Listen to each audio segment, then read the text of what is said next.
Brandon Johnson. I'm a professor of Earth, Atmospheric, and Planetary Sciences at Purdue University. NASA has this big database of all the known asteroids that we have in the solar system that we know of.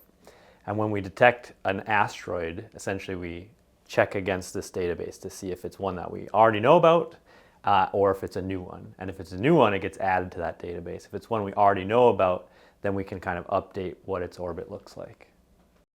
Yeah, so 2024 YR4 is tiny compared to the asteroid that killed the dinosaurs. That asteroid was 250 times larger than 2024 YR4. And the impact energy from that asteroid was 15 million times higher than 2024 YR4. The asteroid was only detected about 2 months ago. And so it's a very, very new asteroid. And when it's first detected, the orbit's not known very well, and we have this big region of uncertainty.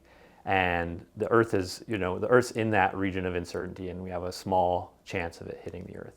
Then as we get more observations, that region of uncertainty shrinks a bit. And the Earth was still in that region of uncertainty after it shrunk, so that made the probability of an impact go up. But then we got even better observations and it shrunk more, and now the Earth's really right at the edge of that uncertainty, which means that the probabilities shrunk way down to less than a fraction of a percent. Yeah, so first I want to say the chances of this hitting the Earth are really small, so that's not going to happen. And even if it was going to hit on a collision course with the Earth, we've discovered it early enough and it's small enough that we should be able to deflect or destroy it. So we shouldn't be too worried about this asteroid in particular. But if something like it did hit the Earth, it could be pretty devastating locally. So as it enters, so it's a rocky body, so as it enters the atmosphere, it'll essentially explode in the atmosphere. And that sends a shock wave down to the Earth. That shock wave is strong enough that it can essentially knock over multi-story buildings out to about 3 miles in radius.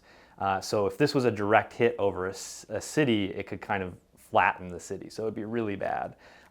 Most of these kinds of impacts, though, happen over unpopulated areas, and so it's really usually not a problem. Yeah, so right now, in the next 100 years, we don't really know of any really hazardous asteroids that are likely to hit the Earth. But it is really important to track them. And so we know that asteroids do hit the Earth from time to time. So, for example, a car-sized asteroid will hit the Earth about every year. And those ones are too small that we really don't know about them before they happen, but they don't really do much damage. Something like this 2024 YR4, that kind of size asteroid will hit the Earth about every 1,000 years. That's something about half the size of a football field, or maybe even a little bit bigger. Yeah, so asteroids are rocks in space, all right? So they're made from stuff that formed right at the start of the solar system. So they're some of the oldest materials that we have in the solar system. And most of them are between Mars and Jupiter in the asteroid belt. But some of them get their orbits pushed into the inner solar system, and those are the ones that we have to worry about possibly hitting the Earth.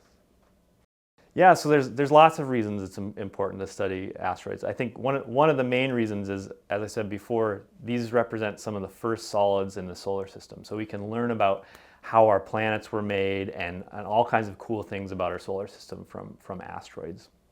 From the safety side, as we understand asteroids better, we can better understand how we might deflect or destroy these asteroids. And then on top of that, we really want to detect as many of these asteroids as possible. And so there's two really cool things happening very soon. We have the Rubin Observatory that's funded by the NSF and DOE that's coming online in the summer. And then we also have NASA's NEO Surveyor. That's a mission that's going to detect many of these small, potentially hazardous asteroids. And so if we have a much better idea of how many of these asteroids are out there, we can actually defend against them.